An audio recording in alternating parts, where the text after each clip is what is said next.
নমস্কার। আজকের যে ভিডিওটা এনেছি তার বক্তব্য হচ্ছে কারেন্ট অ্যাফেয়ার্স থেকে ইউপিএসসি প্রিলিমিনারিতে কোশ্চেন কিভাবে আসতে পারে বা মেনেও আসতে পারে। তো আজকে 8ই জানুয়ারি 2025 সাল।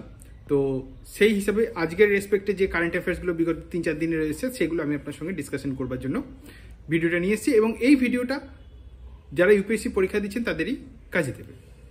এবার যেমন দেখুন, একটা কারেন্ট অ্যাফেয়ার্স হচ্ছে যে মার্কিন যুক্তরাষ্ট্র কিছু নিয়ম বাতিল করছে কেন? ভারতের সঙ্গে পরমাণু চুক্তির জন্য। মানে ভারতে বিভিন্ন রকম পারমাণবিক কেন্দ্র গড়ে উঠবে, সেখানে আমেরিকান কোম্পানিগুলো তাদের যন্ত্রপাতি বিক্রি করবে, তাতে তাদের লাভ হবে, এই হচ্ছে কথা।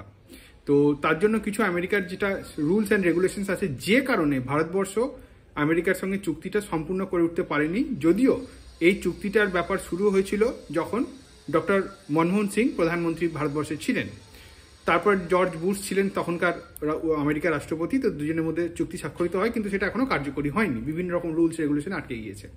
তো সেই রুলস রেগুলেশনসগুলোকে ইজি করবার জন্য বিডেন, মানে আমেরিকার রাষ্ট্রপতি বিডেন কিছু রুলস রেগুলেশনে চেঞ্জেস আনছেন ভারতের জন্য স্পেসিফিকভাবে। তাহলে 1-2-3 নিউক্লিয়ার এগ্রিমেন্ট, যেটা আজ থেকে প্রায় 20 বছর আগেকার থেকে আলোচনা চলছে, সেখানে কি কি কারণে আটকে গিয়েছে?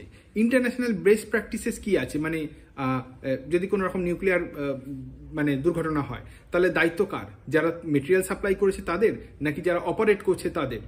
এরকম কিছু কিছু রুলস রেগুলেশনস আছে যেগুলো ইন্টারন্যাশনাল ক্ষেত্রে হয়ে থাকে। সেই জিনিসটা সম্পর্কে থেকে যদি আপনাকে একটা ইউপিএসসি প্রিলিমিনারিতে প্রশ্ন দিয়ে দেয়, আশ্চর্য হওয়ার কিছু নেই কিন্তু।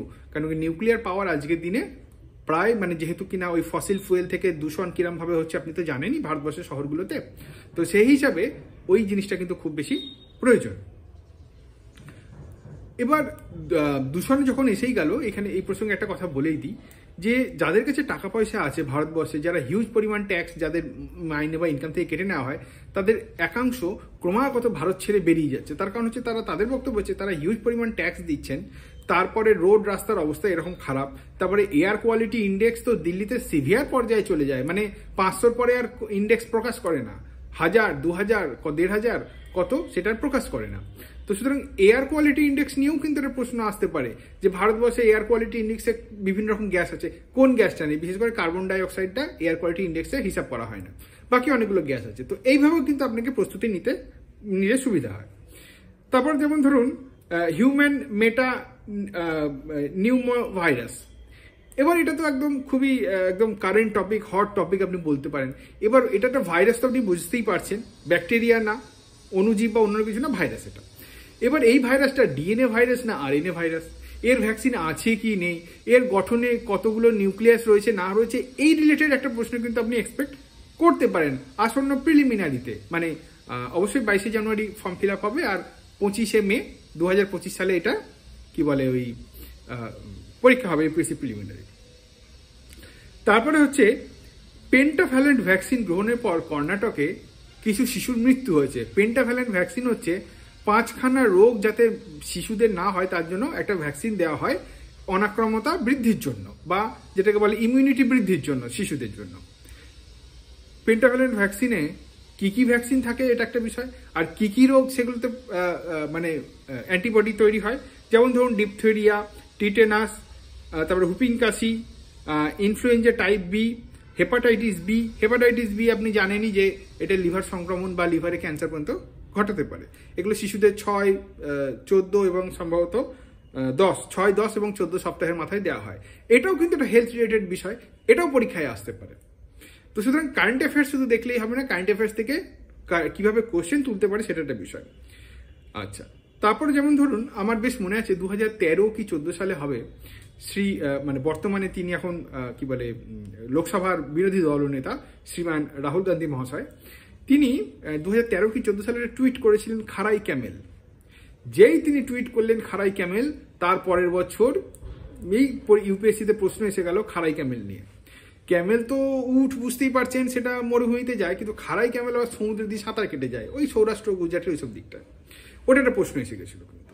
তো এইবার রাহুল গান্ধী মহাশয় না, কিন্তু কংগ্রেসের সাধারণ সম্পাদক জয়রাম রমেশ একটা খুব সুন্দর টপিক উল্লেখ করেছেন, যেটা তিনি বলছেন গ্রস ক্যাপিটাল ফরমেশন। এবার আমি শিওর যে গ্রস ক্যাপিটাল ফরমেশন আপনাদের মধ্যে অনেকেই জানেন এবং অনেকেই জানেন না। জিনিসটা কি ব্যাপার, কিভাবে হয়, কেন হচ্ছে, এবং gross capital formation Jairam Ramesh দাবি করছেন না, মানে একদম উইথ ডেটা তিনি প্রমাণ করেছেন যে ডক্টর মনমোহন সিং যখন প্রধানমন্ত্রী ছিলেন তখন গ্রস ক্যাপিটাল ফরমেশন হয়েছিল ভারতবর্ষে 32%, আর মোদিজির আমলে সেটা 29-এরও নিচে নেমে গিয়েছে। এটা তো রাজনৈতিক ব্যাপার হলো। এবার আপনি আমাকে বলুন তো, যদি একটা ইউপিএসসি প্রশ্ন দিয়ে দেয় কি বলে, কনসিডার দ্য ফলোইং স্টেটমেন্ট, বলে গ্রস ক্যাপিটাল ফরমেশন কি জিনিস, কিভাবে হয়, এটা অর্থনীতির উপর কিভাবে প্রভাব ফেলে, তো এরম মনে করলে হবে না যে রাজনৈতিক ব্যাপারটাই বলে এটা না। কিন্তু ইউপিএসসি না তেল মাখিয়ে চলে না। ইউপিএসসি কোশ্চেনও এমন সেট করবে, এমন জায়গা থেকে নিয়ে আসবে যেটা দেশের মানে অর্থনৈতিক সিচুয়েশনের উপর যাতে আপনি ধারণাটা থাকে। তো এই ধরনের বিভিন্ন টপিক যেরকমভাবে কারেন্ট অ্যাফেয়ার্সে আসবে সেই বিষয় নিয়েই আমাদের ব্যাচ শুরু হতে চলেছে। হ্যাঁ, 10ই জানুয়ারিতে আমরা একটা সেশন রেখেছি। যারা অংশগ্রহণ করতে চাইছে, জানুয়ারি, ফেব্রুয়ারি, মার্চ, এপ্রিল, এই 4 মাস ধরে আমরা পড়াবো। কি পড়াবো তো বুঝতেই পারলেন যে কারেন্ট অ্যাফেয়ার্সের সঙ্গে স্টাডি, এইভাবে কখনো ভূগোলের সঙ্গে লিঙ্ক করে স্টাডি, ইতিহাসের সঙ্গে লিঙ্ক করে স্টাডি, এরমভাবে, বা ধরুন ইন্টারন্যাশনাল কোন একটা জায়গার নাম এবং তার আশপাশে কোন রকম সাগর আছে না আছে, সেই ধরনের জিনিসগুলো আমরা এখানে আলোচনা করব। তো 12ই জানুয়ারি সম্ভবত রবিবার পড়ছে, তো তখন আমরা একটা ডিসকাশন রেখেছি। আপনি চাইলে আমার সঙ্গে হোয়াটসঅ্যাপে যোগাযোগ করলে আরো ডিটেলস পেতে পারেন। আর আমরা ব্যাচই শুরু করছি 4 মাসে। আপনাদের যতটুকু আমার তরফ থেকে এগিয়ে দেওয়া যায়, হেল্প করা যায়, কোনো কনসেপ্ট আপনার জানা নেই বা অসুবিধা হচ্ছে, সেটাও আপনি আমার থেকে চাইলে জানতে পারেন। এছাড়া যেমন ধরুন আরো একটা দুটো কারেন্ট অ্যাফেয়ার্সের আমরা ছোট্ট করে বিষয় আলোচনা করি। এই যেমন ধরুন কি বলে, মেটা এখন ফ্যাক্ট চেকিং প্রোগ্রামের জন্য কমিউনিটি নোটস ইউজ করছে।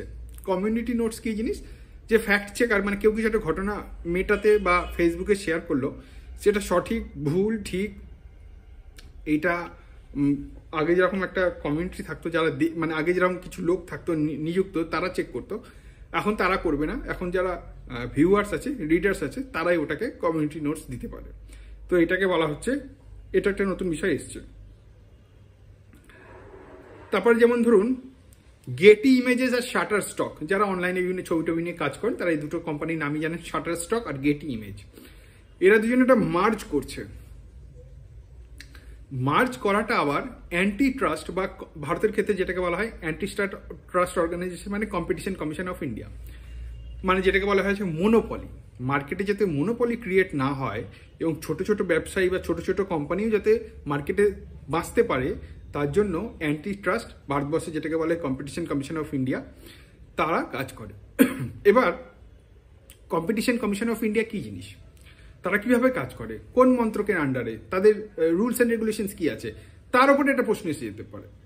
তো আমার বক্তব্য হচ্ছে যে আপনি এই ধরনের ভাবে কারেন্ট অ্যাফেয়ার্স দেখে দেখে চেষ্টা করুন। তারপরে যেমন ধরুন আর্সেলার মিত্তাল, তারা সাউথ আফ্রিকাতে স্টিল কারখানা বন্ধ করে দিচ্ছে, সেখানে লং স্টিল তৈরি হতো। বা ভারতবর্ষে স্টিল সেক্টরকে উজ্জীবিত করবার জন্য এআই এর ব্যবহার, মেশিন লার্নিং এর ব্যবহারের জন্য সেমিনার করা হচ্ছে। তো এইভাবে কিন্তু আপনাকে নিজেকে প্রস্তুত করতে হবে। এই তো 4-5টা জিনিস বললাম। আমার কাছে বিগত ফেব্রুয়ারি 2024 থেকে এখনো অবধি, এবং রোজ আমি কারেন্ট অ্যাফেয়ার্স সংগ্রহ করছি এবং আমার কাছে ডিটেলস ডেটা আছে, কোনটা ইউপিএসসিতে লাগতে পারে, কিভাবে আসতে পারে, এই ধরনের এগুলো আপনি আমার থেকে যদি মানে নিজেও পড়তে পারেন বা আমার থেকেও নিয়ে আপনি পড়তে পারেন, আমাদের ব্যাচে জয়েন করতে পারেন। আমি আশা করছি আপনার কিছুটা কাজে দেবে।